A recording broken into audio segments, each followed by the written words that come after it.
Mainly আজকে আমরা যেটা দিয়ে শুরু করব সেটা হলো আজকে আমাদের আসলে lecture 9।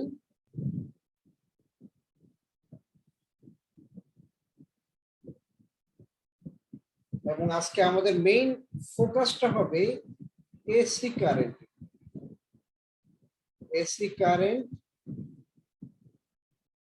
and its effect on electronics. আমরা জানো যে আমরা আসলে ইলেকট্রনিক্স নিয়ে মাথা ঘামাচ্ছি, কারণ হলো আমাদের যে মোবাইল বা ল্যাপটপ এগুলি যা বলছো এগুলি সবই হলো আসলে ইলেকট্রনিক্স এর একটা অবদান। সো আমরা যেটা শুরু করবো, আমরা লেটেস্ট স্ক্রিন শেয়ার করি। স্ক্রিন শেয়ার করে আমরা কিছু ডেফিনেশন শেখার চেষ্টা করি। প্রথমে যেটা আমরা পাচ্ছি সেটাকে আমরা বলবো, এটাকে একটু আমি বড় করে নিই।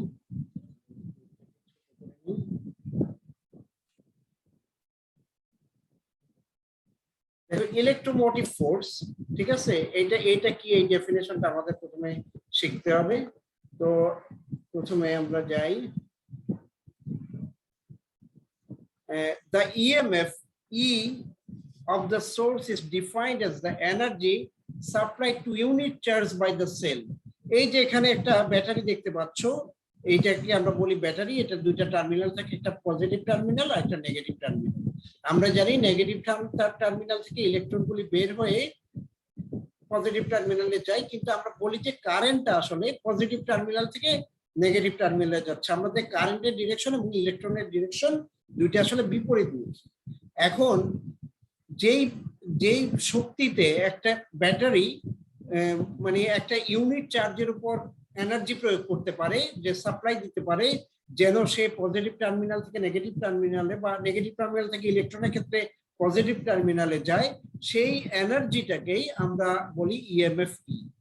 এটাকে আমরা del W by del Q এটা দিয়ে প্রকাশ করি। এটার আরেকটা ইয়া হলো I by C equal to V, ঠিক আছে। এটা দিয়ে আমরা প্রকাশ, সরি, আই বাই ই, এটা হলো I by E equal to V. এখন it may be noted that electromotive force is not a force and we do not measure it in Newton. আমরা জানি যে ফোর্স, সাধারণত ফোর্সের ইউনিট হলো Newton, কিন্তু এটা কিন্তু আসলে একটা ফোর্স না। এইটাকে আমরা আসলে একটা ওয়ার্ক ডান বা এনার্জি সাপ্লাই এইভাবে আমরা বিবেচনা করতে পারি। সো এটাকে আমরা, এটার ইউনিট হলো জে ডিভাইডেড বাই সি, ঠিক আছে। এটা ভাইকে ভোল্ট দিয়ে আমরা প্রকাশ করি। জে বলতে আমরা কারেন্ট ডেনসিটি, সি দিয়ে কুলম্ব, এটা বুঝি। The energy supplied by the cell to the charge carriers is derived from the conversion of chemical energy into electric energy inside the cell. আমরা জানি যে সেলগুলি আছে, এই সেলগুলিতে কিন্তু আমরা কেমিক্যাল, বিভিন্ন ধরনের কেমিক্যাল দিয়ে, অ্যানোড দিই, ক্যাথোড দিই। তার মানে এখানে কি হয়, কেমিক্যাল এনার্জি ইলেকট্রিক এনার্জিতে কনভার্ট করে, হ্যাঁ, কনভার্ট করে সে চার্জ ক্যারিয়ারকে, প্রোটন বা ইলেকট্রন, তাদেরকে এনার্জি সাপ্লাই করে, ঠিক আছে। তো this is the definition of electromotive force. তোমার মনে রাখতে হবে কি, ইলেকট্রোমোটিভ ফোর্স ইজ দ্য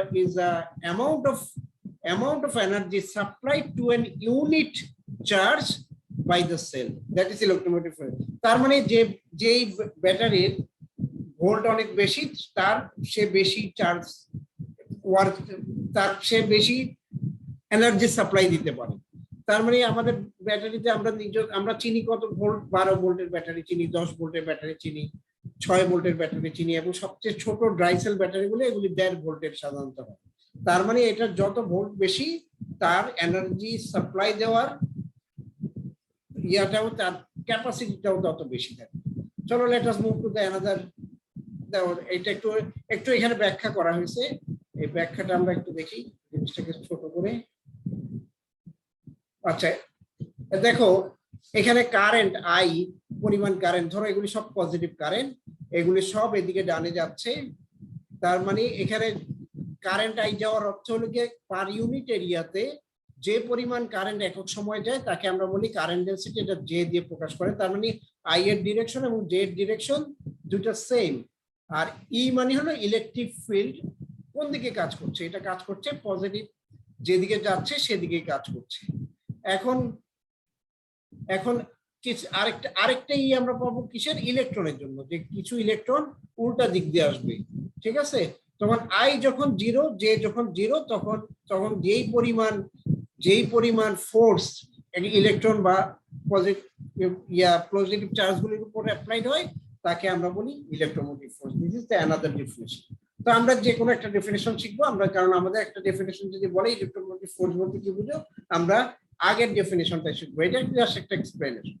তো আমরা আরেকটা ডেফিনেশনে যাই, electric potential and potential difference.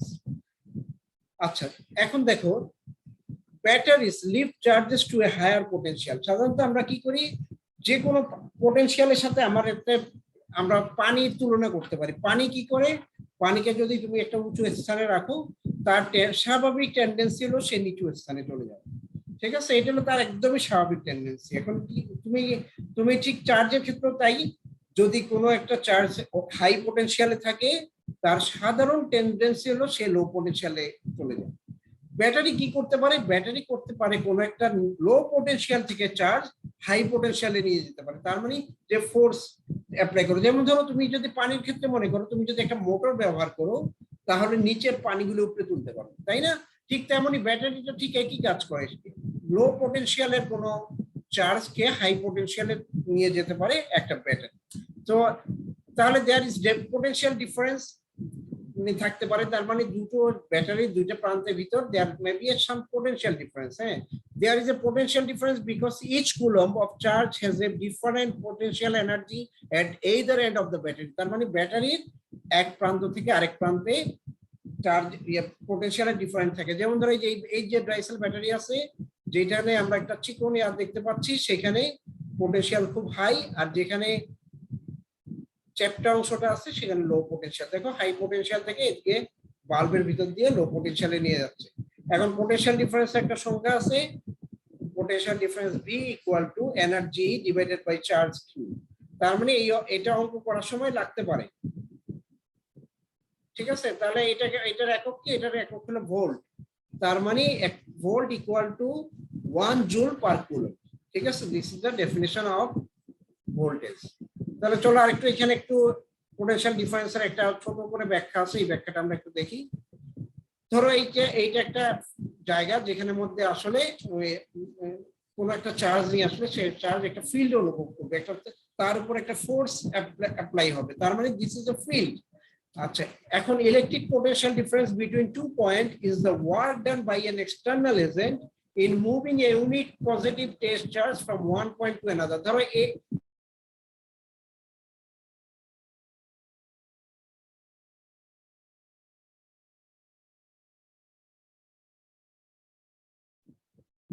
Hello, আমি মনে ডিসকানেক্টেড হয়ে গেছিলাম, আমাকে 1 মিনিট সময় দাও, আমি মোবাইলের ডাটায় ট্রান্সফার করছি, কারণ আমাদের এখানকার ওয়াইফাইটা ডিস্টার্ব করছে। জাস্ট আমাকে 1 মিনিট সময় দাও, একটু রেকর্ডিংটা আমি যেটা করলাম সেটা হলো আমি ওয়াইফাই থেকে মোবাইল ডাটাতে চলে আসছি। আচ্ছা, এনিওয়ে আবার আমরা শুরু করি, আমরা মনে হয় কিছুটা মিস হয়ে যেতে পারে।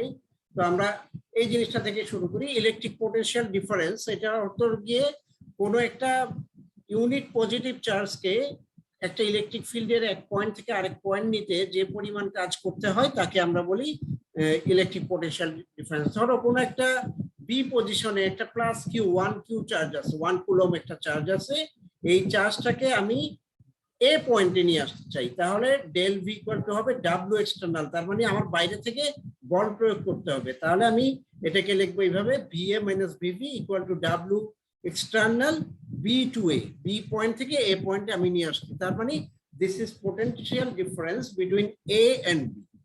So this is the difference. তো আমরা এখন আমরা আর একটু সামনে যাই, আমরা এখন রেসপন্স গুলি দেখার চেষ্টা করি যে কিভাবে এসি সার্কিট কিভাবে কাজ করে। আমি বেশিরভাগ জিনিসই এখান থেকে দেখা দিব, কিছু কিছু জায়গায় আমি ছবি আঁকতে হবে, সেই ছবিগুলি আমি তোমাদেরকে এঁকে দেখাবো। ধরো কারেন্ট এন্ড ভোল্টেজ, এগুলি কি হয়, এসি কোয়ান্টিটি আর ডিসি কোয়ান্টিটির মধ্যে পার্থক্য আমাদের প্রথমে এই জিনিসটা শিখতে হবে যে এসি কি আর ডিসি। তো এটা দেখতে গেলে আমাদের, চলো আমরা খাতায় ফিরি, আমরা খাতায় যাই, খাতায় গিয়ে দেখি।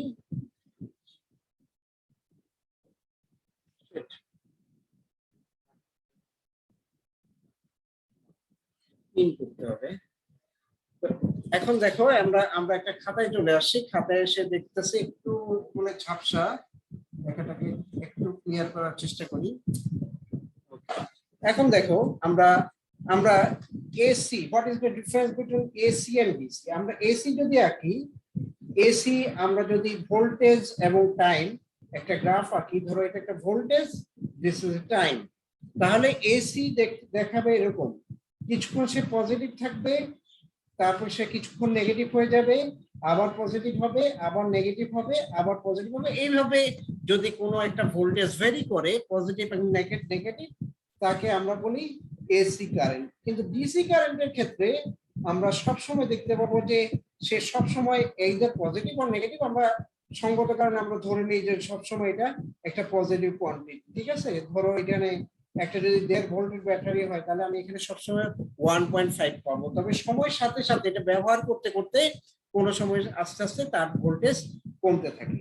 এখন আমরা এর আগে পর্যন্ত যা পড়েছি সবকিছু কিন্তু ডিসি কারেন্ট নিয়ে পড়েছিলাম, কারণ আমরা ওহমের সূত্র পড়েছি, তারপরে রেজিস্ট্যান্স সম্পর্কে জেনেছি, সবকিছু ডিসি কারেন্ট। কিন্তু আমাদের এসি কারেন্টে কি হয় সেটা একটু আমাদের শেখা দরকার আছে।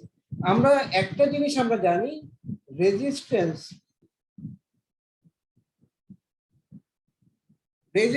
কিন্তু মানে একই রকম আচরণ করে, যে its treatment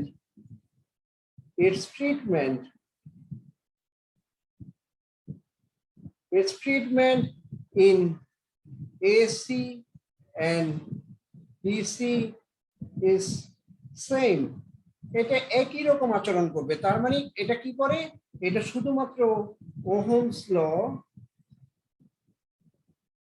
ফলো করে, শুধু এটার একটাই হলো, এটা ওহমস ল ফলো করে। যদিও কারেন্ট এবং ভোল্টেজ আগের মতো নাই, আগে আমাদের কারেন্ট ছিল, এটা হলো কনস্ট্যান্ট, ভোল্টেজ কনস্ট্যান্ট একই রকম।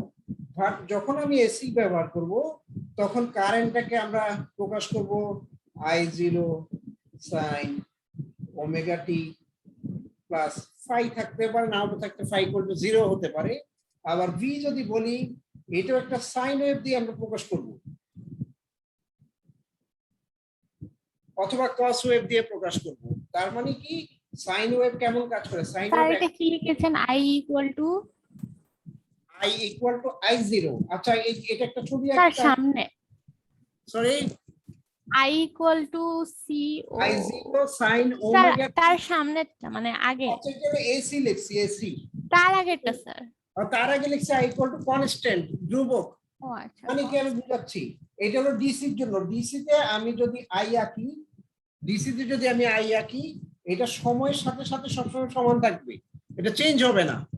কিন্তু আমি যদি এসি নিই, আই দেখাবে এরকম, একবার সে বেড়ে যাবে, আবার সে কমে যাবে।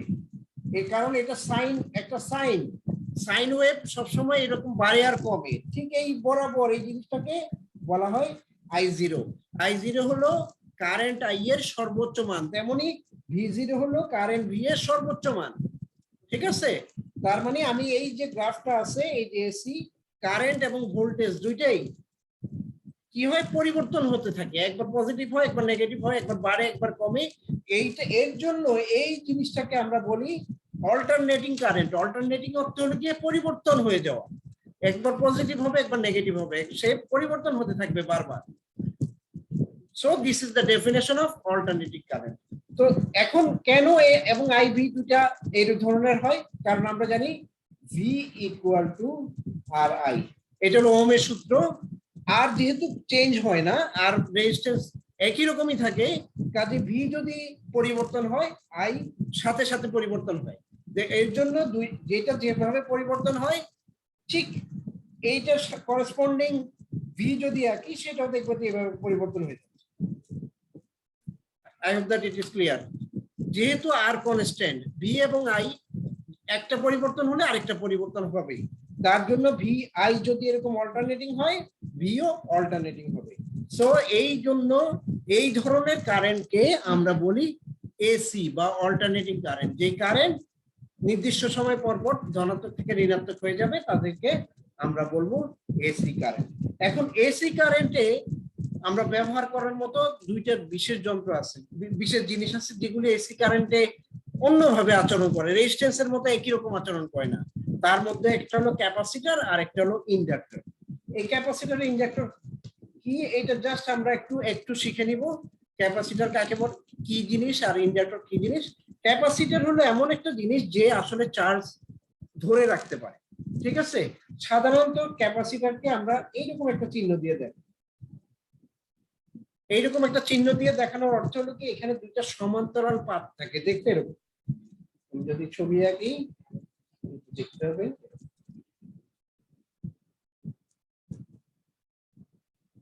এরকম দেখতে হবে।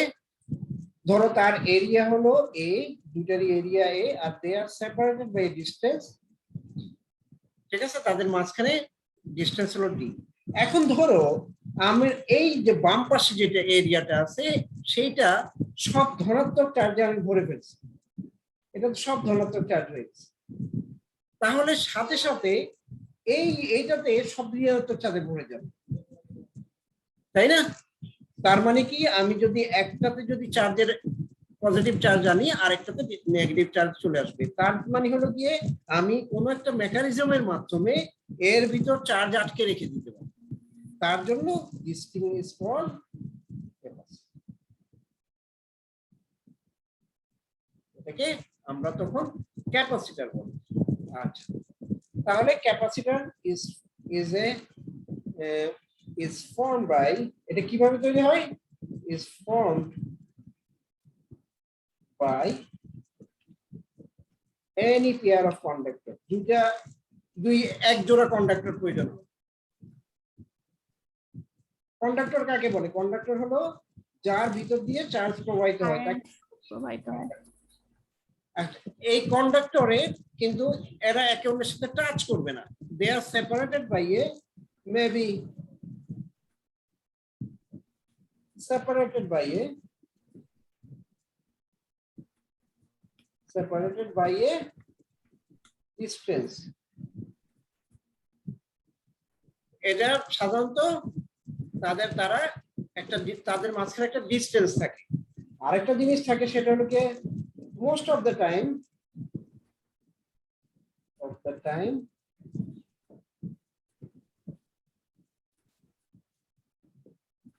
the middle part is filled with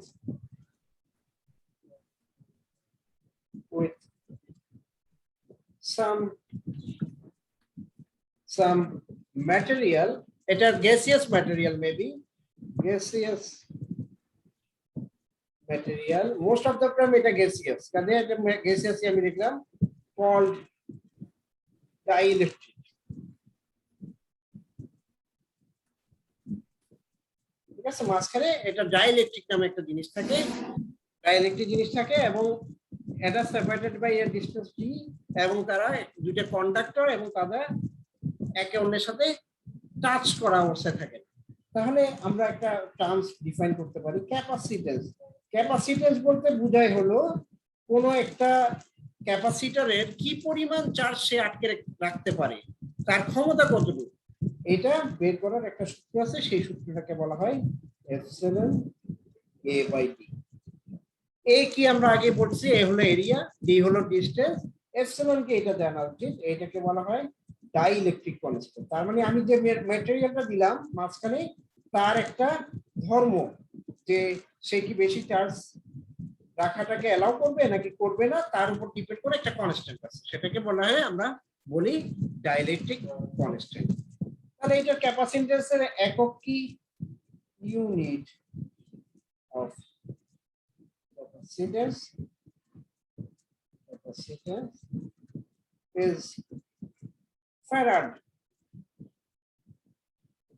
এটাকে ফ্যারাড বলে, এটার সাধারণত এগুলি মাইক্রোফ্যারাড বা মিলিফ্যারাড এইভাবে আমরা বলে থাকি। এখন বলো, তোমরা কতজন ক্যাপাসিটর দেখছো? তোমাদের বাসায় যদি সিলিং ফ্যান থাকে বা টেবিল ফ্যান, এটার ভিতরে একটা চারকোনা একটা জিনিস থাকবে, তাকেই আমরা বলতে পারি ক্যাপাসিটর। চলো আমরা একটা ক্যাপাসিটরের ছবি দেখতে পারি, তাই না? দাঁড়াও জাস্ট মিনিট, আমি একটু দেখি।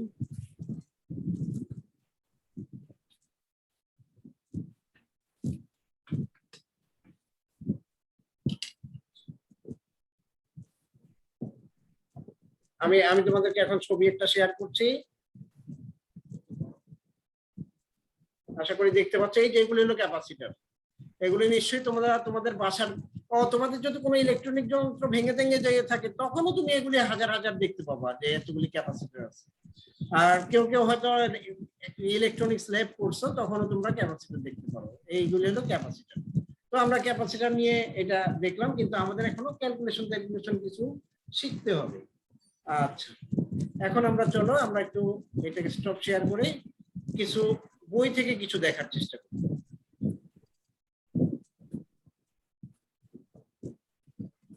This is the definition of capacitor. এইভাবে যাচ্ছে কেন? আচ্ছা, এখন দেখো এই ছবিটা আমরা দেখি। ওরে আল্লাহ, অনেক দূরে চলে যাচ্ছে। When a voltage V is applied to a capacitor, a charge of magnitude Q will be stored on each plate. আমি তোমাদেরকে বলছিলাম যে যখনই আমরা একটা ভোল্টেজ দিব ক্যাপাসিটরে, তখন ওই এই ক্যাপাসিটরের দুইটা যে প্রান্ত আছে, দুইটা প্রান্তে অনেকগুলি চার্জ জমা হয়ে যাবে। ধরে নেই এই চার্জের মান হলো কিউ, তাহলে কিউ এর সাথে এই ভোল্টেজের একটা সম্পর্ক আছে, সেটাকে আমরা বলি কিউ ইকুয়াল টু সিভি। এখন আমি এই যে 2.2 ইকুয়েশন, এইটাকে আমি ডেরিভেটিভ করব উইথ রেসপেক্ট টু টাইম। এখানে খেয়াল রাখো, এখানে যে আমার যে সি আছে, সি কিন্তু একটা কনস্ট্যান্ট, কারণ এই যে দেখো এখানে ক্যাপাসিট্যান্স যে বলছিলাম, এটা কোনো একটা ক্যাপাসিটরের জন্য সি সবসময় একটা কনস্ট্যান্ট। তাহলে আমি যদি ইন্টিগ্রেট করি, ডিফারেন্সিয়েট করি, তাহলে আমার এটা এখানে করা নেই, কাজে আমি খাতায় করি, এটা যেহেতু এখানে করা নেই। বলছিলাম যে যখনই কোনো একটা ক্যাপাসিটরের দুই প্রান্তে বিভব পার্থক্য ভি থাকবে, তখন কিউ ইকুয়াল টু হয়ে যাবে সিবি। এটাকে আমি ডিফারেন্সিয়েট করব, স্যার খাতাটা একটু খোলা রাখতেছে। খোলা হয়ে গেছে।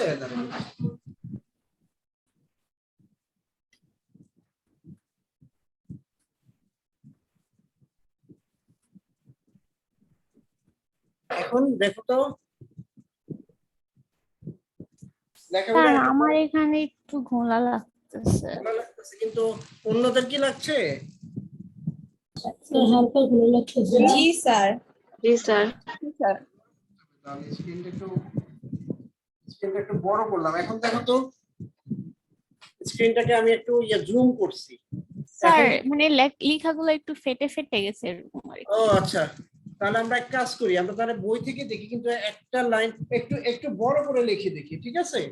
ধরো আমরা এইভাবে লিখি কিউ ইকুয়াল টু সিভি। এখন কি দেখা যাচ্ছে? বড় করে লিখছি। জি স্যার, এখন দেখা এখন থেকে বড় করে লিখবো, আমার যত কাগজ লাগে লাগুক। আচ্ছা, এখন আমি ডিফারেন্সিয়েট করব, ঠিক আছে? এগুলি সব বড় বড় করে লিখছি। ডিফারেন্সিয়েট এত বড় লাগবে না, মানে স্যার মানে একটু লেখাগুলা একটু মনে হয় জুম করার জন্য আর কি। dq by dt equal to ddt of cv, ঠিক আছে? আমি এটা দুই পাশে আমি করলাম কি, ডিফারেন্সিয়েট করলাম। এখন এইটা কি, চার্জ সময়ের সাথে সাথে যদি চার্জ মুভ করে, তখন তাকে আমরা এটাকে কি বলি? এটাকে বলি আমরা কারেন্ট। তার মানে this is equal to nothing but the current I. তাহলে dq by dt equal to I, এটা আমরা আগেই জানি। তাহলে আমরা আরেকটা পেজে যাই, এটাকেও রাখি। এখন আমরা এইভাবে লিখি। সো এখন তাহলে আমি কি পেলাম? আই ইকুয়াল টু, এখন এই যে ইকুয়েশনটা আছে এখানে সিটাও একটা কনস্ট্যান্ট, এটাকে আমি বাইরে নিয়ে যেতে পারবো। তাহলে সি ডিভি ডিটি, ঠিক আছে? এটা হলো সি আই সিভি ডিটি। এখন আমি তাহলে আমরা সি কে আমরা বলতে পারি যে এটা একটা কনস্ট্যান্ট। এখন আমি কারেন্টটাকে আমি বলতে পারি this is a time ভেরিং current, টাইমের সাথে সাথে ভোল্টেজটা চেঞ্জ হচ্ছে, তার মানে হলো কি এটা একটা এসি কারেন্ট। ডিসি কারেন্ট হলে এটার মান কত, তখন তো ভোল্টেজ কনস্ট্যান্ট, তাহলে এটা হয়ে যেত 0। কিন্তু যেহেতু একটা এসি কারেন্ট, তার মানে যখনই আমি ক্যাপাসিটর একটা নিব, এসি তে সে নন জিরো একটা ভ্যালু দিবে। এখন আমি চলো আমরা দেখি যে কয়েকটা ক্যাপাসিটর যদি আমি একসাথে যোগ করি তাহলে সে কিভাবে কাজ করে। ধরো এটা একটা ভোল্টেজ, তার চারিপাশে কতগুলি আমি ক্যাপাসিটরকে সংযুক্ত করে দিলাম। আচ্ছা, ভোল্টেজ তো দুইটা সমান হবে না, একটা বড় একটা ছোট হবে, তাই না? আর ক্যাপাসিটর হবে দুইটাই সমান, তাহলে এই এরকম একটা ক্যাপাসিটর, এইটা আরেকটা ক্যাপাসিটর, এটাকে আমি বলবো ক্যাপাসিটর C1, এটাকে বলবো ক্যাপাসিটর C2, এটাকে বলবো ক্যাপাসিটর C3।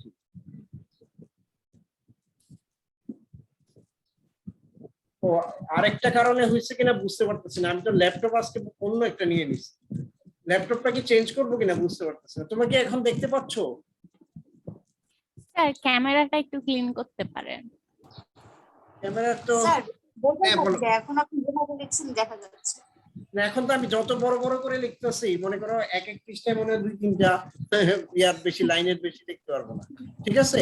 আর আমার ধারণা যে রেকর্ডিংটার সমস্যা হবে না, তোমরা যদি যতটুকু পারো চেষ্টা করে দেখো, আমি রেকর্ডিংটা তোমরা আশা করি যে ঠিকঠাক মতো ওকে পেয়ে যাবে। এটাকে আমরা তাহলে কি বলতে পারি? This is nothing but series connection off, sir এটা তো দেখা যায় না। হ্যাঁ বাইরে চলে গেছে, of capacitor, series connection off capacitor, ঠিক আছে? এটাকে আমরা বলতে পারি। তো এখন আমি এটাকে দেখবো যে রেজিস্ট্যান্সের মতো একে আচরণ করে কিনা। তাহলে আমরা এখন দেখো এইটাকে আমরা আরেকটা জিনিস আগে শিখছি, তোমরা ইলেকট্রনিক্স যখন পড়ছো, কারশফের দুইটা রুল শিখছিলাম। একটা রুলকে আমরা বলছিলাম যে কারশফের কারেন্ট রুল, সেটা হলো summation of I equal two 0। এটা কি পড়াইছিল তোমাদেরকে?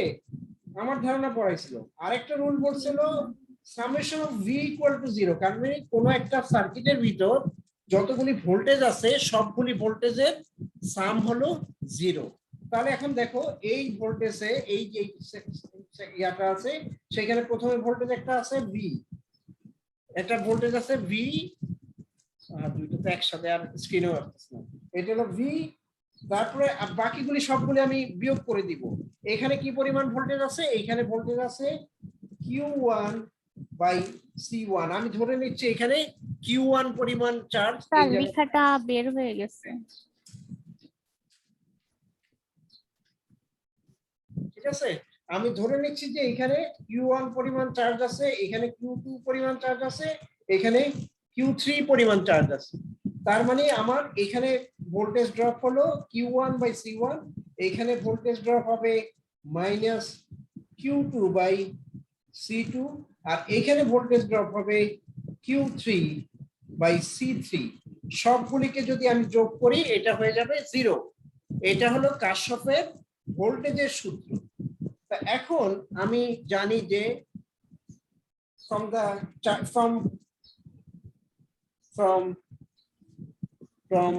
charge conversion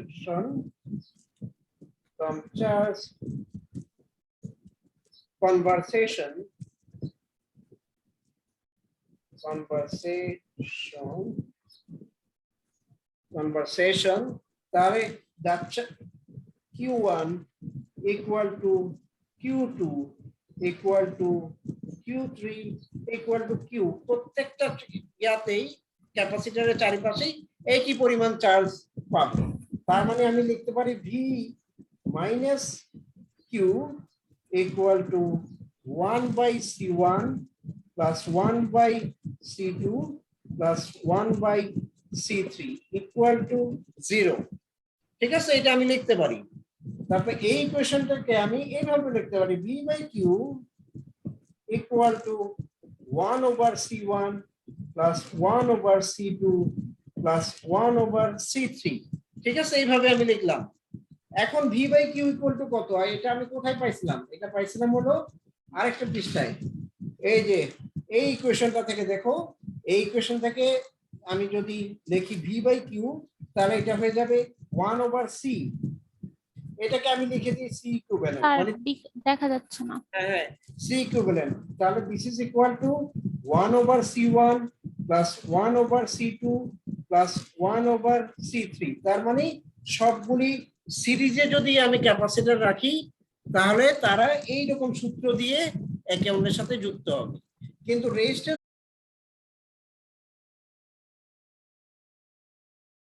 তাহলে ছবি আঁকবো কিভাবে? আমাদের ছবি আঁকবো এরকম, একটা ভোল্টেজ থাকবে, একটা ভোল্টেজ থাকবে ভি, তারপরে তিনটা ক্যাপাসিটর থাকবে এরকম অবস্থায়, C1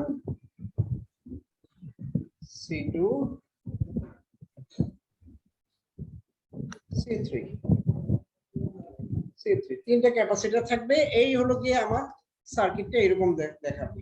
কিন্তু যেহেতু দেখো এখানের ভোল্টেজ ডিফারেন্স ভি, এখানে ভোল্টেজ ডিফারেন্স ভি, এখানে ভোল্টেজ ডিফারেন্স ভি, তাহলে আমি লিখতে পারি V equal to Q1 by C1 equal to Q2 by C2 equal to Q3 by C3। এই তিনটারই ভোল্টেজ ডিফারেন্স সমান, এই কারণ এইখানে যে ভোল্টেজটা আছে এটা তিনটার উপরই একইভাবে কাজ করবে। সো আমরা যেটা পাবো সেটা হলো কি, এখন আমি এটাকে যদি আমি সবগুলি চার্জকে আমি যোগ করি, Q1 plus Q2 plus Q3, এটার মান হবে VC1 plus C2 plus C3। এভাবে আমি লিখতে পারবো যে প্রতিটা চার্জের যোগফল এই Q1 Q2 Q3, তার মানে কি পরিমাণ চার্জ এখানে অ্যাকুমুলেট হয়েছে সব আমি এই সূত্রের মাধ্যমে আমি বের করতে পারবো।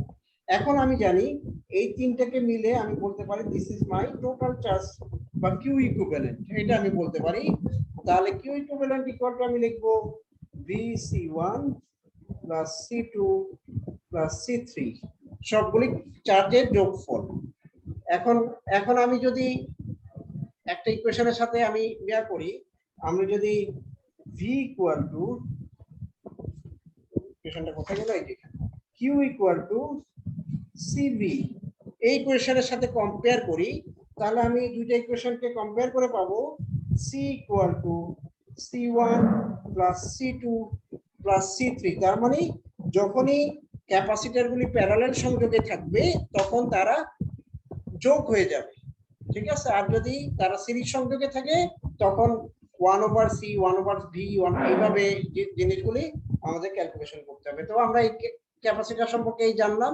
তো ক্যাপাসিটর, এখন আরেকটা জিনিস আমাদের আছে, আরেকটা ইন্ডাক্টর নামে একটা জিনিস আছে, যে জিনিসটা কারেন্টের সাথে সাথে অন্যভাবে আচরণ করে, রেজিস্ট্যান্সের মতো সবসময় ওহমের সূত্র মানে, সেটাকে আমরা বলি ইন্ডাক্টর। ইন্ডাক্টর দেখতে হলো অনেকটা এরকম,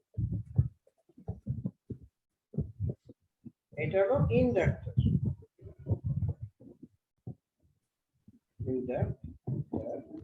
এটা দেখতে হলো এরকম,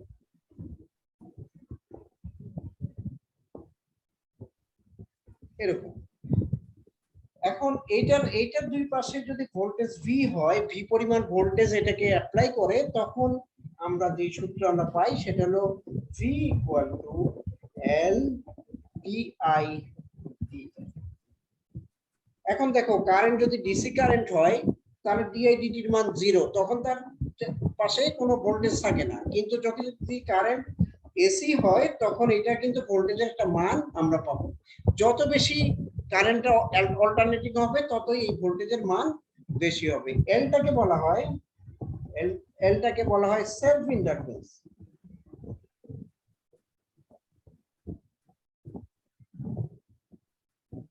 সেলফ ইন্ডাকটেন্স এল এর একটা মান আছে, যদি এইভাবে আমরা বের করি সেটা হলো mu N square by R square divided by L. এখানে কোনটা কি? এল হলো তার লেন্থ, সে কত লম্বা সেটা হলো এল।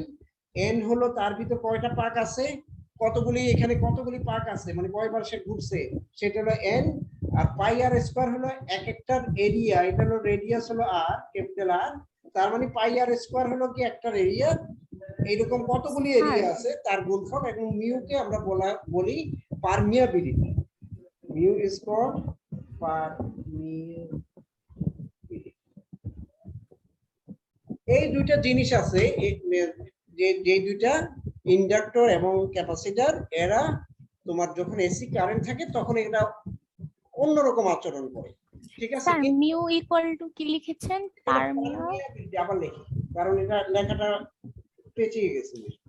পারমিয়া P R M E A B I L I T Y, permeability. Permeability. আচ্ছা স্যার এন দিয়ে কি বোঝায়? এনটা এখানে এখানে কতগুলি পাক আছে, ট্যাক্সের সংখ্যা। কতগুলি পাক আছে তুমি যে এটা তো ঘুরছে এই, আচ্ছা এটার একটা ছবি দেখি, তাহলে নেট থেকে যদি একটা ছবি দেখি তাহলে মনে হয় এটা আরেকটু ক্লিয়ার হয়ে যাবে, ঠিক আছে? তো আমি একটু নেট থেকে একটা ছবি দেখি।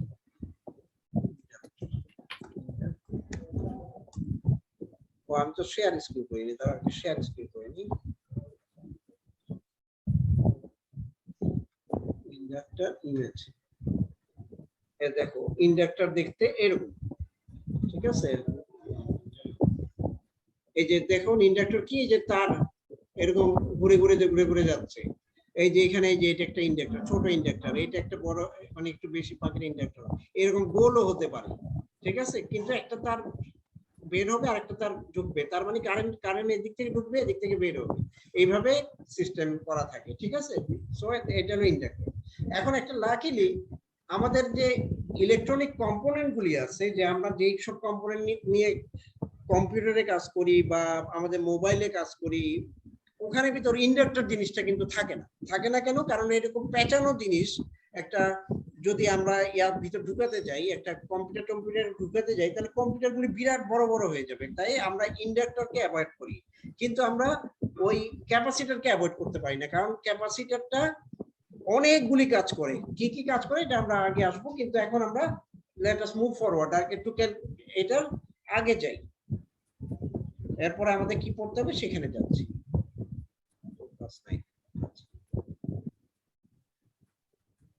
বুঝতে পারলাম না কি শেয়ার করলাম কিনা, আচ্ছা দেখি। হ্যাঁ দেখো এখন আমি সেকেন্ড আসলাম, অনেক পিছিয়ে চলে আসছি।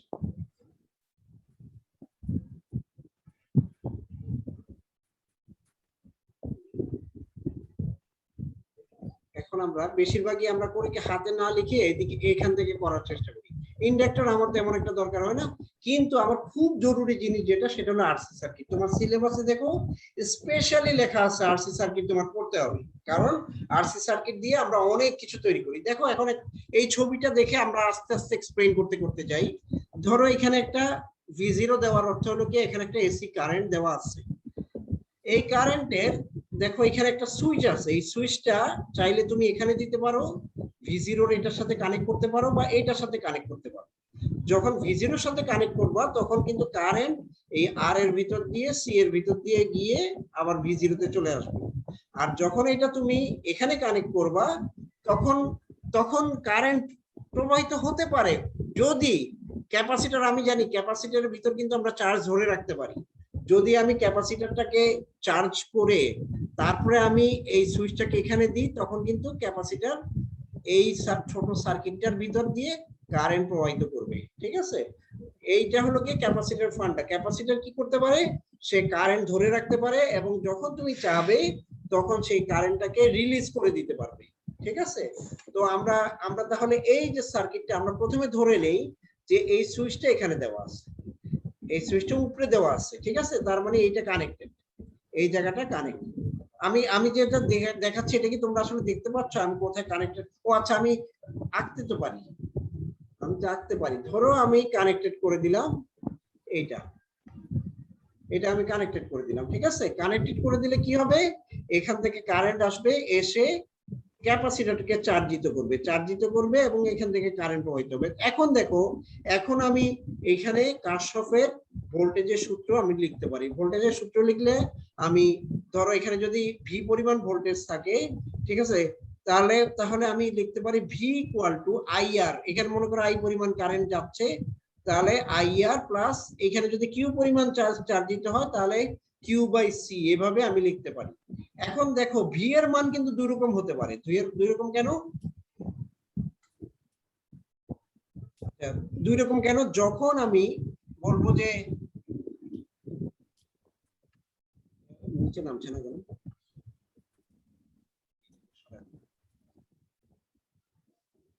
এখন দেখো, আরে এটা কি হলো? ও আচ্ছা, এই যে এখন দেখো V is equal to V0 when the switch connects to the battery। তার মানে এই সুইচটা যখন ব্যাটারির সাথে কানেক্ট করবে তখন V এর মান হবে V0। কিন্তু যখন is equal to 0, যখন সুইচ ইজ ডাউন, যখন সুইচটাকে তুমি এদিকে নিয়ে আসবা তখন এই সার্কিটে কোনো ভোল্টেজ থাকবে না। তার মানে ভিটা কিন্তু ভেরিয়েবল। একবার যখন তুমি আবার একটু আঁকি, যখন আমরা এইটা এইভাবে কানেকশন করে দিব, এই জায়গাটায় কানেক্ট করব, তখন তোমার ভি এর মান হবে V0। আর যখন আমি কানেকশনটা এদিকে দিব তখন কিন্তু ভি এর মান হলো 0। ঠিক আছে, খেয়াল করো জিনিসটা। যখন আমি এদিকে দিব, ব্যাটারির সাথে কানেক্ট করব, তখন V0 না হয় 0। তো এখন আমি ক্যালকুলেশনটা একটু দেখি। স্যার V0 কোথায় আর 0 এটা বুঝতে পারি। হ্যাঁ শোনো, এই যে সার্কিটটা আছে, এই সার্কিটের আমি বলতাছি যে এটার একটা ভোল্টেজ আছে। এই ভোল্টেজটা হলো ভি ইকুয়াল টু হবে, যদি কারেন্ট আই পরিমাণ প্রবাহিত হয় আর এর ভিতর দিয়ে, তাহলে এখানে একটা ভোল্টেজ ড্রপ হবে, সেটার নাম আইআর। আর ক্যাপাসিটরের অ্যাক্রস একটা ভোল্টেজ ড্রপ হবে, সেটা হলো কিউ বাই সি। এখন আমি একটু ছবি এঁকে দেখো। আমি মনে করো আমার সুইচটাকে এইভাবে দিছি, ঠিক আছে, এইটা কানেকশন দিয়ে দিছি, বুঝতে পারছো? সুইচটা কিন্তু আমি চাইলে এদিকে দিতে পারি বা এদিকে নিচে দিতে পারি। যখন আমি এখানে দিছি তখন এই ভি এর মান হয়ে যাবে V0, কারণ এই সার্কিটের ভিতর একটা ভোল্টেজ হয়ে গেল V0। কিন্তু আমি যদি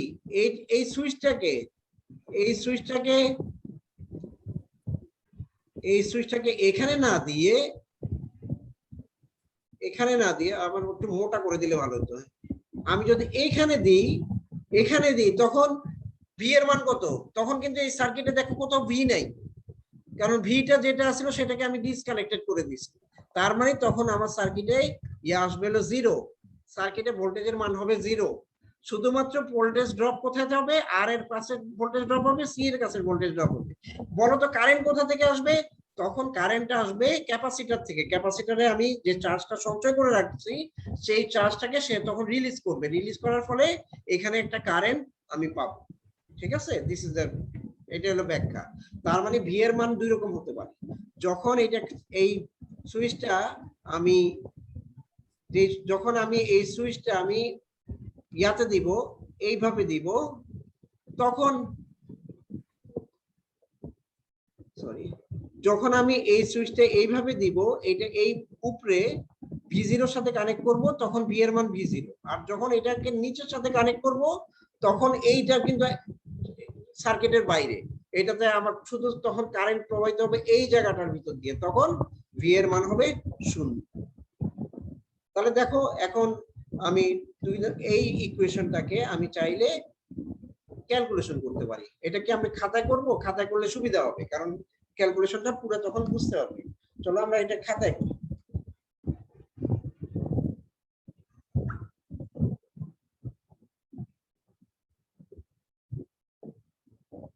আমার মনে হয় ছবিটা এঁকে নিলেই ভালো হবে। ছবিটা তুমি ওইখানে হয়তো বুঝতে পারছো না। দেখো আমি এই যে এইটাকে, এখানে একটা ভোল্টেজ আছে, এটাকে আমি বলছি V0। এইখানে একটা সুইচ আছে, এই সুইচটা এইভাবে আমি মাঝখানে রাখলাম। এখান থেকে আমি কানেকশন দিব, এদিকে আছে একটা ক্যাপাসিটর সি, আর এখানে আছে একটা রেজিস্ট্যান্স আর। এখন এই সুইচটাকে আমি চাইলে এখানে দিতে পারি, আবার এখানেও দিতে পারি, বুঝতে পারছো? কারণ এটাকে আমি সরাতে পারি, একবার আমি চাইলে এদিকে দিতে পারি বা এদিকে দিতে পারি। যখন আমি এখানে দিব, সাপোজ আমি এখন এখানে দিছি, তার মানে এটা একটা সার্কিট, এতটুকু একটা সার্কিট, এই গোটা জিনিসটা সার্কিট হিসেবে কাজ করবে। তখন এই সার্কিটের আমি যদি এমনি সার্কিটটা আমি এইভাবে আঁকি, V equal to IR plus Q by C. IR কি, যেটা এই রেজিস্ট্যান্সের দুই পাশে ভোল্টেজ, আর কিউ বাই সি হলো এই ক্যাপাসিটরের দুই পাশে ভোল্টেজ। এখন ভি এর মান যখন আমি এই সুইচটাকে এখানে দিয়ে দিব, তখন ভি এর মান হয়ে যাবে V0 equal to IR plus Q by C. আর যখন আমি এই সুইচটাকে এদিকে দিব, তখন তো এটা ডিসকানেক্টেড, এই সার্কিটের এই অংশটা তখন কোনো কাজেই লাগতেছে না, শুধু এতটুকু আছে। তখন তাহলে আমি লিখবো 0 equal to IR plus Q by C. ঠিক আছে? তো এখন এটাকে আমি এইভাবে লিখতে পারি যে এইটাকে যদি আমি এখন টাইমের সাপেক্ষে ডেরিভেটিভ করি, টেক ডেরিভেটিভ, আমি যদি ডেরিভেটিভ নিই তাহলে বাম পাশে 0ই থাকবে, এটা হয়ে যাবে আর ডিআই ডিটি প্লাস 1/c ডিকিউডি ডিকিউডি। এখন ডিকিউডি ইকুয়াল টু আমি জানি হলো আবার আই প্লাস 1/c, এটাকে আমি বলতে পারি দিস ইজ মাই আই। এখন সমীকরণে যদি আমি এপাশ ওপাশ করে এটাকে সাজাই, তাহলে আমি লিখতে পারি এরকম, DI by I equal to 1/- DT by RC. ঠিক আছে? এইভাবে করতে পারি, এইভাবে লিখতে পারি। তুমি এটা জাস্ট সমীকরণের দুপাশে নিয়ে গিয়ে এটা অ্যালজেব্রা, এটা কোনো কিছুই না, তোমরা পারবা। এখন আবার আমি করব কি, ইন্টিগ্রেট যদি করি, এদিকে চলে আসবে লগ আই, এখানে চলে আসবে কি minus T by R C plus একটা কনস্ট্যান্ট চলে আসবে। আমরা জানি ইন্টিগ্রেশন কনস্ট্যান্ট চলে আসে, এটাকে আমরা বললাম কে, ইন্টিগ্রেশন কনস্ট্যান্টকে আমরা বললাম কে। এখন আমি এই ইকুয়েশনে যদি বাম পাশে ও ডান পাশে দুদিকে এক্সপোনেনশিয়াল নিই, take exponential,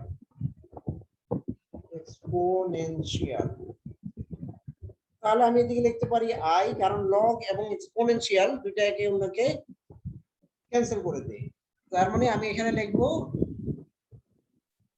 exponential of minus T by R C plus K. ঠিক আছে? আমি নেক্সট পৃষ্ঠায় চলে যাই, আমি এখানে শেষ করে এটা পরের পৃষ্ঠায় চলে যাই, কারণ আমি এদিকেও এক্সপোনেনশিয়াল নিচ্ছি, এদিকেও এক্সপোনেনশিয়াল নিচ্ছি। সো এখন আমি যেটা পাবো সেটা হলো এরকম,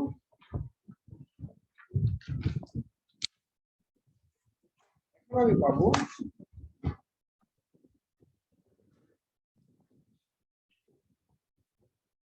এখন আমি লিখতে পারি যে i equal to exponential k into exponential t by rc। ঠিক আছে? আমি করলাম কি, এক্সপোনেনশিয়াল কে এটাকে আলাদা করে ফেললাম, এক্সপোনেনশিয়াল এটা লেখা যায়, এটাকে আমি বলবো this is my i0 exponential minus t by rc।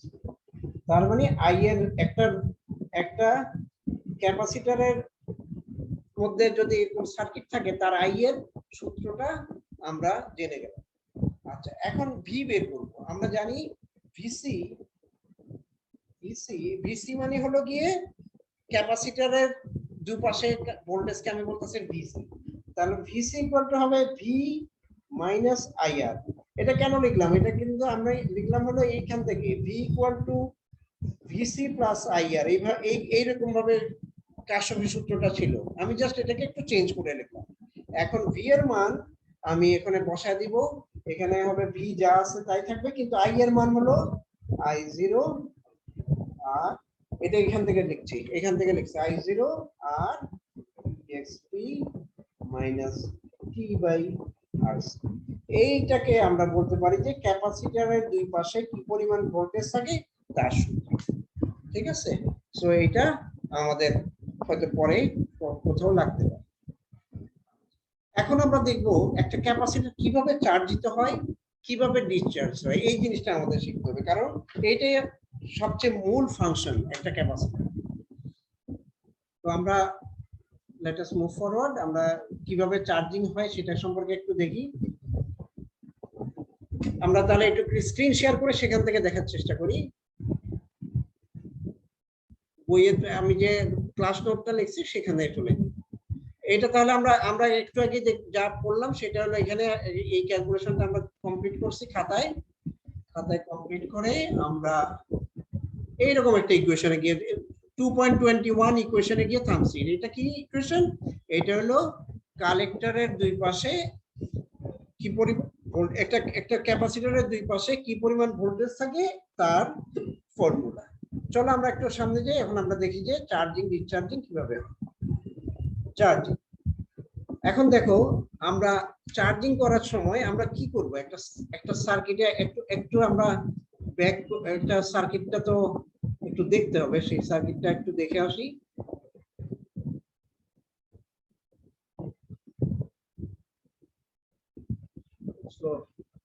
এই যে এই সার্কিটটা দেখো, যখন আমি এই জিনিসটাকে সমান করে দিব, ঠিক আছে, ইট ইজ রাইট, ড্র। আমরা এখন কি করব, আমরা এই ইয়াটাকে সুইচটাকে এইভাবে দিয়ে দিলাম। এইভাবে দেওয়ার সাথে সাথে কি হবে, কালো হলে ভালো হতো, দেখি কালার ব্ল্যাক করে দিই। ঠিক আছে, এইভাবে আমি কানেকশন দিয়ে দিলাম, ঠিক আছে।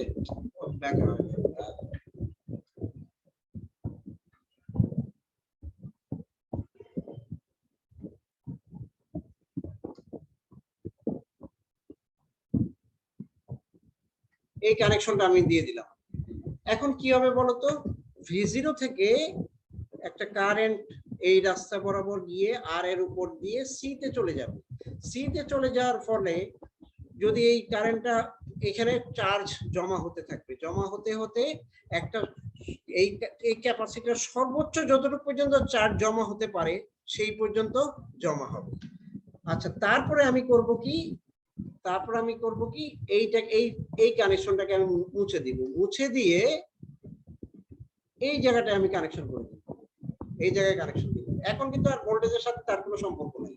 তখন এই ক্যাপাসিটরটা ডিসচার্জ হওয়া শুরু করবে, সে তখন এই রাস্তা বরাবর চার্জগুলিকে ডিসচার্জ করতে থাকবে, এই দিক দিয়ে চার্জগুলিকে ডিসচার্জ করতে থাকবে। এই জিনিসটা মাথার ভিতর রাখো। তারপরে আমরা এখন ওই ইয়াটা দেখি যে ওখানে তারপর কি করা হয়। চলো এবার আমরা আবার ওইখানে ফিরি।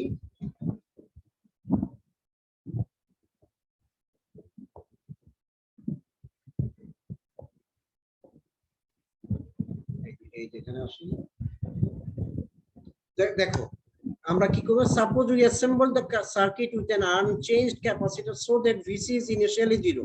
প্রথমে ভিসি থাকবে 0, তারপর আমরা বললাম যে সেই সময়টাকে আমরা বললাম t = 0, ঠিক আছে।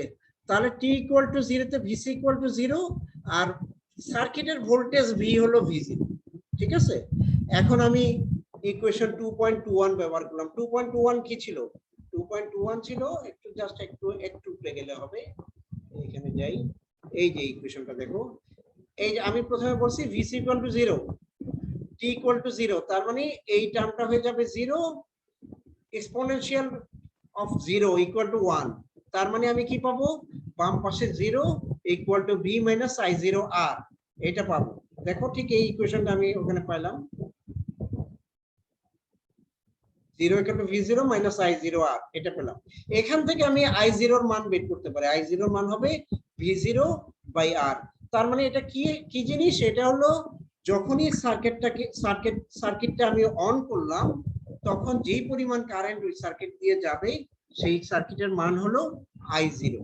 তার মানে i0, তার মানে আমি এই যে i এর সূত্রটা আছে সেই সূত্রটাতে, এটা কোথায় আছে, এটা আমরা আবার আগে যাই, 2.20 তে যাই। এই যে দেখো i এর সূত্র, এখানে আমি তাহলে i0 এর জায়গায় v0/r বসায় দিব। বসা দিলে পাবো কি I equal to V0 by R AX speed minus T by RC। তার মানে এটা হলো কি পরিমাণ কারেন্ট ওই সার্কিটে প্রথমে প্রবাহিত হবে তার মান। এখন VC এর মান বসাবো কোথায়? 2.21 ইকুয়েশনে আমি যদি বসাই তাহলে এই জিনিসটা পাবো। এই জিনিসটা থেকে আমরা কিন্তু একটা জিনিস বুঝতে পারি, আমরা যদি এই জিনিসটাতে সময়ের সাথে সাথে ক্যাপাসিটরের ভোল্টেজ কেমন হয় সেটা যদি দেখতে চাই, আমাদের একটা গ্রাফ দেখতে হবে। এই গ্রাফটা দেখো, যদি আমার কোনো ক্যাপাসিটর না থাকতো তাহলে V0 এইভাবেই যেতেই থাকে। এখন ক্যাপাসিটর থাকার ফলে কি হবে, ক্যাপাসিটরটা চার্জ দিতে হতে থাকবে, চার্জ দিতে হতে হতে একটা সময় গিয়ে এটা V0 হয়ে যাবে। ঠিক আছে, V0 হয়ে যাবে। এখন ঠিক এখানে 1/√7 যেটা আছে সেই জায়গাটা একটু সিগনিফিকেন্স আছে, সেখানে এই জায়গাটার মান হলো, এটাকে বলা হয় RC। এটা আমাদের এখন আর দরকার নেই, আমরা জাস্ট আমরা শিখি কিভাবে একটা ক্যাপাসিটর চার্জ দিতে হবে। এখন আমরা শিখতে হবে যে কিভাবে ডিসচার্জ দেখো। এখন আমি দেখো সার্কিটটাকে আবার চেঞ্জ করে দিয়েছি। আমি যে বলছিলাম যে কিটাকে ব্যাটারির সাথে সংযুক্ত করেছিলাম, তখন এখন আমার ব্যাটারির সাথে সংযুক্ত করার ফলে আমার চার্জ এখন হাইয়েস্ট পিকে চলে গেছে। ঠিক আছে, পিকে চলে গেছে, কিন্তু এখন আমি কি করব, ওই যে সার্কিটের থেকে কিটা আছে সেই কিটা এখন ওই ব্যাটারি থেকে সরিয়ে নিচে দিয়ে দিই, যে আমি ছবি যেটা দেখাইছিলাম সেখানে। এখন আবার আমি বলতেছি এখন আমার time equal T equal to 0। এখন তাহলে ভিসির মান কত? ভিসির মান হলো V0, কারণ ভিসিটা সম্পূর্ণ চার্জিত হয়ে গেছে। V0 আর V এর মান হবে 0। এখন আমি কোশ্চেনে বসালাম V0, ভিসির জায়গায় V0 আর V এর জায়গায় 0 বসালে I0 এর মান হবে -V0 আর। প্রথম প্রশ্ন, কেন এখানে মাইনাস আসলো? মাইনাস আসার কারণ হলো আগে কারেন্টটা যেই ডিরেকশনে যাচ্ছিল এখন কিন্তু ঠিক তার উল্টা ডিরেকশনে যাবে, তার জন্য এখানে একটা মাইনাস। ঠিক আছে, দিস ইজ দ্য এক্সপ্লেনেশন। তারপরে আমরা আই এর মান বের করতে পারি। ওই আই এর যে সমীকরণ আছে সেখানে I0 এর জায়গায় এটা বসায় দিব, বিসি এর জায়গায় এটা বসায় দিব, তাহলে আমি এই গ্রাফটা পাবো। টাইমের সাথে সাথে কিভাবে এটা কমছে, এই ঠিক এইভাবে ধীরে ধীরে এটা কমে যাবে। ঠিক আছে, তাহলে এটা কিভাবে চার্জ হয়, কিভাবে একটা ক্যাপাসিটর ডিসচার্জ হয় সেটা আমরা শিখলাম। এখন আমি একটা ইম্পর্টেন্ট জায়গায় যাচ্ছি। ঠিক আছে, এটা হলো এখানে, এটা একটু বেশি দূরে চলে গেছে। আচ্ছা, একটা বই শেয়ার করতে হবে, তাহলে সেক্ষেত্রে একটা বইয়ে যেতে হবে। আমি একটা বইয়ে নিয়ে যাচ্ছি তোমাদেরকে, বইয়ের একটা ইন্টারেস্টিং জায়গা আছে, সেই জায়গাটা আমরা একটু দেখবো। এই বইটা তোমাদেরকে আমি আর দিয়ে দিই,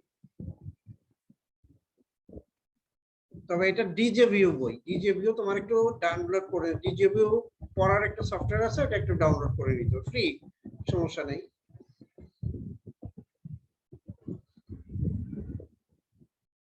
এখন ধরো কোনো একটা ক্যাপাসিটরের ওখানে আমি এইরকম স্কোয়ার ওয়েভ দিছি। স্কোয়ার ওয়েভ মানে কি, কিছুক্ষণ এটা পজিটিভ থাকবে, তারপর হঠাৎ করে নেমে গিয়ে নেগেটিভ হয়ে যাবে, আবার পজিটিভ হবে।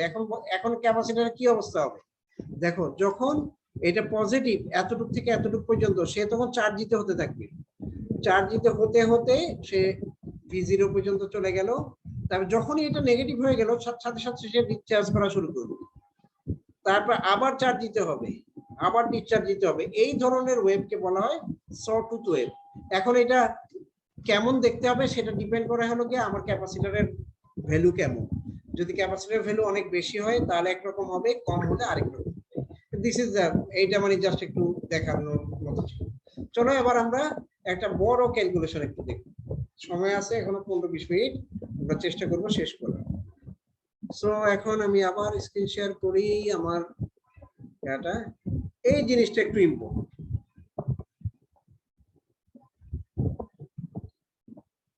আমরা অঙ্ক পরের ক্লাসে দেখো। এখন আমার একটা সার্কিট আছে, সার্কিটটা আগে দেখানো উচিত। এই সার্কিটটা দেখো, এই সার্কিটে কিন্তু আরসি সার্কিট। ঠিক আছে, আরসি সার্কিটে আমার একটা ভোল্টেজ আছে, এই ভোল্টেজটা এরকম যে চিহ্নটা দিচ্ছে, এই চিহ্ন দিয়ে বোঝা যাচ্ছে এই ভোল্টেজটা এটা একটা সাইনোসয়েডাল ভোল্টেজ, তার মানে এটা একটা এসি ভোল্টেজ। ঠিক আছে, এসি ভোল্টেজ, আর এখানে একটা ক্যাপাসিটর আছে, একটা রেজিস্টর আছে। এখন তোমাকে বলা হয়েছে যে এখানে আসলে কেমন ধরনের কারেন্ট যাবে এই সম্পর্কে তুমি বের করো। চলো আমি আগের মতোই আমরা কারশফের ভোল্টেজ লটা ব্যবহার করি। দেখো V input Q by C, এটা হলো কি এখানে কতটুকু ভোল্টেজ আছে আর এখানে আই পরিমাণ কারেন্ট গেলে এখানে ভোল্টেজ ড্রপ হবে আই। এখন এটাকে আমি টাইম দিয়ে ডেরিভেটিভ করব। টাইম দিয়ে ডেরিভেটিভ করলে এই টার্মটা হয়ে যাবে আর ডিআই বাই ডিটি, এই টার্মটা এখানে চলে আসে। কিউ কে যদি আমি ডেরিভেটিভ করি ডি কিউ বাই ডিটি, তাহলে ওটা হয়ে যাবে আই ডিভাইডেড বাই সি, আর ভিটাকে আমি বলতেছি ডিভি বাই ডিটি। এখন আমি জানি যে যে ইনপুট ভোল্টেজ আছে এটা একটা এসি ভোল্টেজ, কাজে এসি ভোল্টেজকে আমি এই ভিপি সাইন ওমেগা টি দিয়ে প্রকাশ করতে পারি। তার মানে এটা একটা, এখন এটাকে একটা সাইন ওয়েভ দিয়ে আমি প্রকাশ করলাম। এখন এইটা যদি সাইন ওয়েভ দিয়ে প্রকাশ করি তাহলে এই টার্মটাকে আমি বের করতে পারবো। তখন এটাকে DV in by DT equal to হবে omega VP cos omega T. আমি এখানে লিখে দিই, ও সরি কি করলাম, তো স্ক্রিন শেয়ার থেকে বের হতে গিয়ে কি করে ফেললাম। হ্যাঁ এই যে এখানে এইখানে আমি লিখতে পারি। তাহলে এই যে এই কারণে আমি আজকে ল্যাপটপটা চেঞ্জ করছিলাম, কারণ ওইখানে হাত দিয়ে লেখা যায় ওই ল্যাপটপটাতে, কিন্তু ওটা যে আবার ঝাপসা লাগবে ওটা তো আমি বুঝি না। এখানে তাহলে আমার একটু ব্যবহার হয়ে আসলো। তাহলে আমি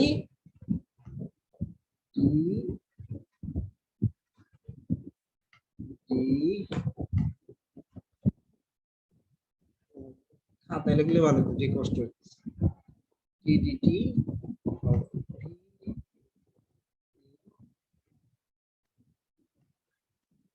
ইকুয়াল টু হবে ডিপি ডিপি ওমেগা কস কস লেখা হয়ে যাচ্ছে কস ওমেগা। এটা কিভাবে পেলাম?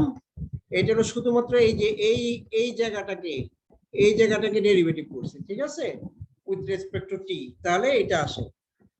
বুঝা গেছে? তার মানে এখন আমি তাহলে এই সমীকরণের এই পাশটায় আমি এই জিনিসটা বসায় দিতে পারি। তাহলে আমি এটা যদি এটা না বুঝলে তাহলে কিন্তু আবার আমরা ইয়া করতে হবে না, পরের পৃষ্ঠায় যেতে হবে। এখন তাহলে পরের পৃষ্ঠায় যাই।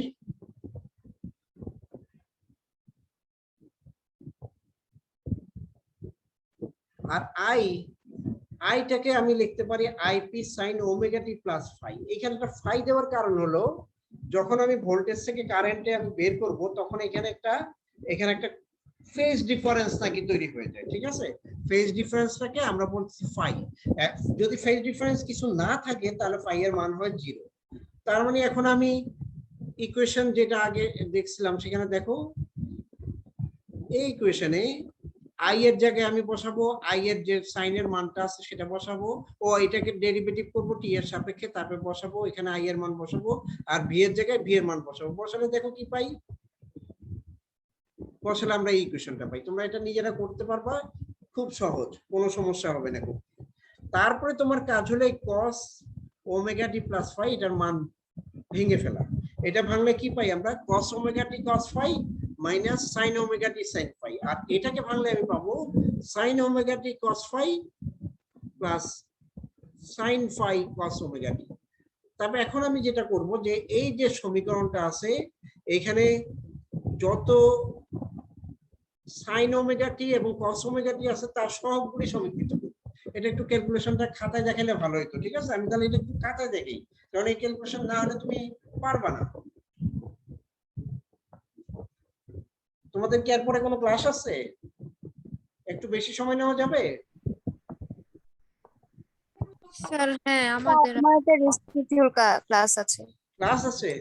তাহলে তো আমি যতদূর পারি 5:30টার ভিতর 4:30টার ভিতর অতটুকু আমি। তোমাদের ক্লাস কয়টায়? সরি 5টায়। স্যার আমার 5টায় স্যার। তাহলে আমি হয়তো 5-10 মিনিট হয়তো বেশি সময় নিয়ে এই ক্যালকুলেশনটা শেষ করব, ঠিক আছে।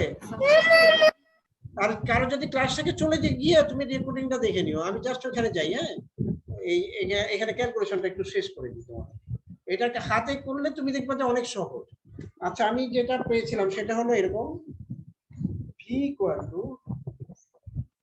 VP sin omega t, এটাকে যদি আমি এইভাবে লিখি dVp by dt equal to আমি পাবো VP omega sin, or sin হবে না cos হবে, cos omega t, আবার I বলছিলাম আমি I equal to কি করব এটা, I equal to IP, এটা করো আমি দেখি, IP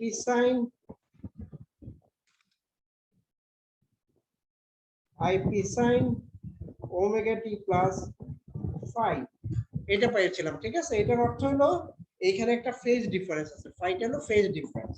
তার মানে আমি যদি di by dt লিখি তাহলে এটা হয়ে যাবে IP omega cos omega t plus, এখন আমার ইকুয়েশন ছিল এরকম আর di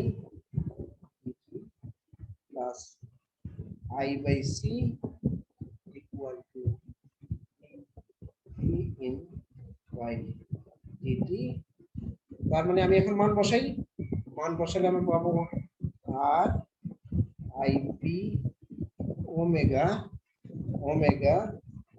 cos omega t plus phi, এটা হলো এটার মান বসালাম। তারপর IC এর মান বসাতে গেলে আমার বসাতে হবে এরকম 1/c IP sin omega t plus phi equal to, আর এটাকে আমি বসাবো এখান থেকে VP omega sin omega t। ঠিক আছে, আমি এইভাবে সবগুলির মান বসা দিলাম যেগুলো আমি বের করছি। এখন আমার কাজ হলো এগুলিকে ভেঙে ফেলা, এগুলি ভাঙলে আমি পাবো এরকম, একটু ছোট না লিখলে কিন্তু জায়গা হবে না, omega t cos phi plus sin omega t sin phi, এখানে একটা মাইনাস আসে তাই না, না না এটা প্লাস আছে, ঠিক আছে। তারপরে এরপর আসবে 1/c IP sin omega t cos phi plus sin phi cos omega t, এমন হয়ে গেছে যে এক পৃষ্ঠার ভিতরে আসতেছে। This is equal to VP omega sin, আচ্ছা এখন একটু মনে করো তো এখানে কি প্লাস না মাইনাস, এটা কি প্লাস না মাইনাস, আমার তো মনে পড়ছে না।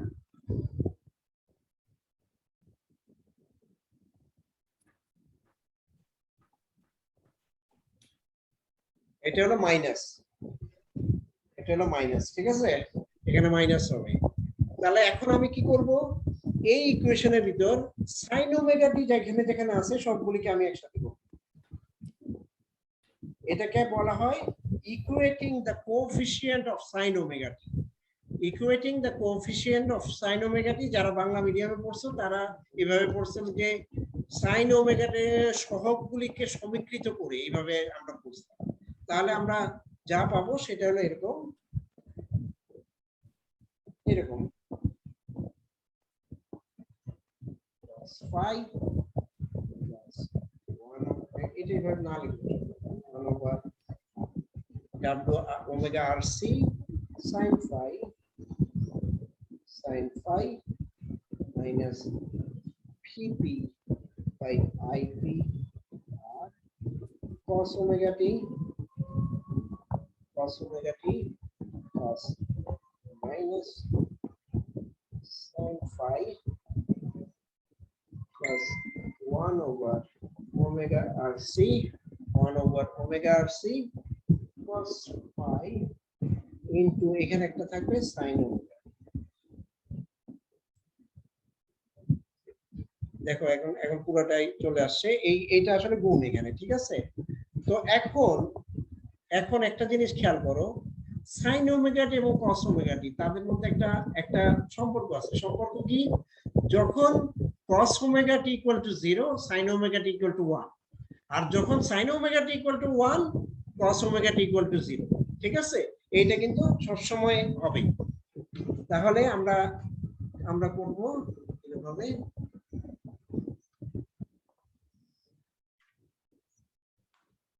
আমরা হাতের কাছে রাখি যেন আমরা সহজে দেখতে পাই।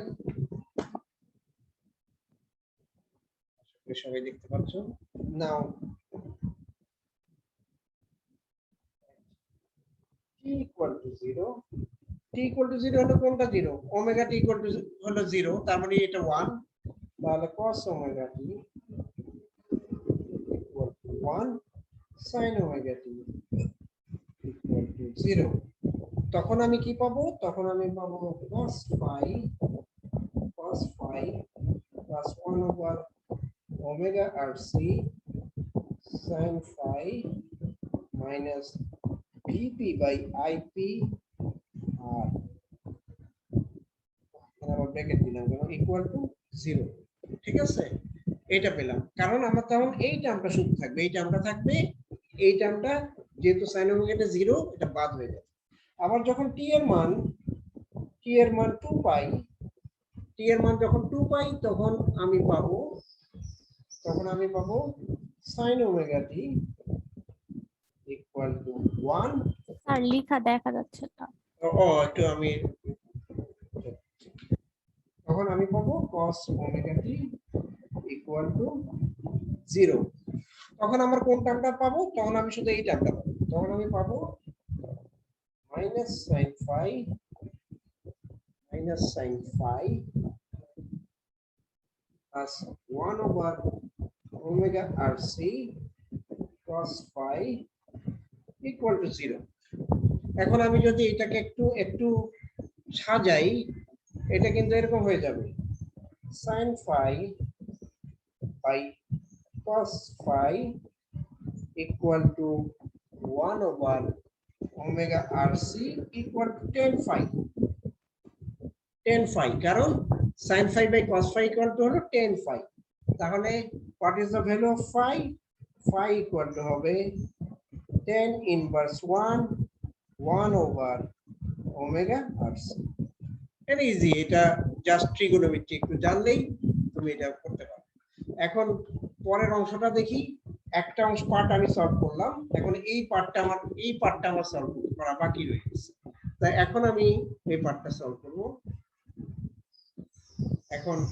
এখন আমি দেখো tan inverse 1 omega rc এটা যদি হয়, তাহলে sin phi এবং cos phi এর মান আমি আলাদাভাবে বের করতে পারি। sin phi, আমি যদি এটাকে একটা গ্রাফে আঁকি, এরকম ছবিতে আঁকি, এই জিনিসটাকে আঁকলাম, ধরো এই অ্যাঙ্গেলটাকে আমি বলতেছি phi, এটাকে যদি phi বলি, এইটাকে যদি আমি phi বলি, তাহলে 1 কোনটা? 1 হলো এটা, আর ভূমি হলো এটা, তার মানে এটা কত? এটা হবে 1 plus omega rc whole square. পিথাগোরাসের সূত্র দিয়ে আমি বের করে নিতে পারি। তাহলে what is the value of sin phi? sin phi equal to হবে লম্ব বাই অতিভুজ, তার মানে 1 divided by 1 plus omega rc whole square. আর cos phi ইকুয়াল টু কত? cos phi ইকুয়াল টু হবে ওমেগা rc ভাগের root over 1 plus omega rc। এই হলো গিয়ে দুটার মান। এখন তাহলে আমি যেহেতু এই ইকুয়েশনে এই cos phi sin phi আছে, এই জায়গাগুলিতে আমি এগুলো বসায় দিতে পারি। এগুলো বসায় দিলে আমার তাহলে ইকুয়েশনটা হবে এরকম, তাহলে একটু ভাঁজ করে ইকুয়েশন পৃষ্ঠাটা কাছে নিয়ে আসি যেন সবাই দেখতে পায়। একই সাথে আমি যদি দুইটাই দেখতে পাই তাহলে আমার সুবিধা হবে, তাই না? দেখো আমি একটা ভাঁজ করে নিলাম। তাহলে আমার কি কি দেখার আছে? এই ইকুয়েশনটা দেখার আছে এবং এই ইকুয়েশনে এই মানগুলি বসানোর আছে। তার মানে আমি করব কি? তাহলে হবে RC divided by root over 1 plus omega RC whole square এটা হলো আমি cos phi এর মান বসালাম এই যে এখান থেকে plus 1 over omega RC sin phi equal to হলো 1 by root over 1 plus omega RC whole square mine equal to আমি এই জিনিসটাকে সমীকরণের পাশে নিয়ে যাই VP by IP ঠিক আছে এটাকে আমি সমীকরণ এখন এটাকে যদি আমি সামান্য একটু ক্যালকুলেট করি আমি করব না এটা তোমাদের জন্য একটু কষ্টকর কাজটা একটু রেখে দিই তার মানে এটা হয়ে যাবে IP কে আমি বের করব এভাবে IP ইকুয়াল টু হবে omega C root over 1 plus omega RC whole square into VP এখানে কিছু কাটাকাটি যাবে কিছু ক্যালকুলেশন তোমার করতে হবে জাস্ট এই দুইটাকে যোগ করে দিবা যোগ করে দিলে দেখবে যে একটা রুট ওভারের সাথে উপরের অংশটা কাটা যাবে দেখে এটা তোমাদের জন্য রেখে দিলাম এটা তোমরা করো তাহলে আমরা সলিউশন আমি অলরেডি পেয়ে গেছি what is the solution equal to I equal two আমি জানি I equal two IP sin omega t plus phi এটা ছিল সলিউশন এখন এই জায়গাটায় আমার মানগুলি বসা দিতে হবে ঠিক আছে তাহলে IP এর মান কত omega c root over 1 plus omega RC whole square তারপর এখানে একটা VP থাকবে আর sin omega t plus phi এর মান কিন্তু আমি জানি phi ইকুয়াল টু কত phi ইকুয়াল টু হলো 10 ইনভার্স 1 ওভার ওমেগা RC ঠিক আছে এটা আমি আগেই বের করছিলাম তার মানে this is the complete solution একটা যদি এসি সার্কিটের ভিতর এসি কারেন্টের ভিতর আরসি সার্কিট থাকে তার কেমন কারেন্ট হয় সার্কিটের ভিতর কেমন কারেন্ট হয় তার কমপ্লিট সলিউশন হলো এটা নেক্সট দিন আমরা এটার আরেকটু দুইটা জিনিস আছে যে কিভাবে এটা হাই পাস ফিল্টার বা লো পাস ফিল্টার হিসেবে ব্যবহার করা হয় তার ব্যাখ্যাটা আমরা শিখে কিছু অঙ্ক করে আমরা নেক্সট দিন এই চ্যাপ্টারটা শেষ করব তো আশা করি তোমাদের বেশি সময় নেই মাত্র 3 মিনিট সময় বেশি লাগছে তো এটা কিন্তু আমি তোমাদেরকে শীটটা আজকে দিয়ে দিব আজকে সার্কিট করে কি এটা ট্রাফিক লাইটে ব্যবহার করা হয় পেসমেকার ব্যবহার হয় পেসমেকার কি তোমরা জানো এটা হলো হার্টের ভিতর যাদের হার্ট ইয়া করে না বিট দেয় না তাদেরকে ভিতর ওখানে আরসি সার্কিট দিয়ে তাদের হার্টকে বিট দেওয়া ঠিক আছে অডিও ইকুইপমেন্টের ভিতরে এটা ব্যবহার করে তবে তোমার এটা সিগন্যাল ফিল্টারিং যেখানে প্রয়োজন হয় সেখানে ব্যবহার হয় তোমার ট্রাফিক লাইটেও এটা ব্যবহার করা যেতে পারে এটাকে ইন্টিগ্রেটর এবং ডিফারেন্সিয়েটর হিসেবে ব্যবহার করা যায় অনেকগুলি ব্যবহার আছে আরসি সার্কিট এবং তোমার ল্যাপটপ ট্যাপটপ বা কম্পিউটার যাই বলো না কিন্তু তার ভিতর অসংখ্য ব্যবহার আরসি সার্কিট তো এটা করবা তোমাদের একটা হোমওয়ার্ক দিলাম এই 1 নম্বর অঙ্কটা করবা এটা দেখো এখানে দুইটা ক্যাপাসিটর আছে প্যারালালে এরা তাহলে জাস্ট যোগ হয়ে যাবে আর তিনটা সার্কিট মনে করো তখন আবার 1/c এই অঙ্কটা তোমরা করে আনসারটা ইয়া করবে তো আগামীকাল আমি কিন্তু তোমাদের ইউনিভার্সিটিতে যাব কালকে আমরা একটা অনলাইন ক্লাস নিব অনলাইন ক্লাসের টাইমটা আমি এখনো ঠিক করতে পারতেছি না কারণ আমি কখন গিয়ে পৌঁছাবো আমি একটু রাতে তোমাদেরকে আমি যদি সেন্ট্রাল নলেজ কর্তৃপক্ষ যখন আমাকে জানাবে যে কখন আমি ক্লাস নিতে পারবো তখন তো তার আগে আমি তোমাদেরকে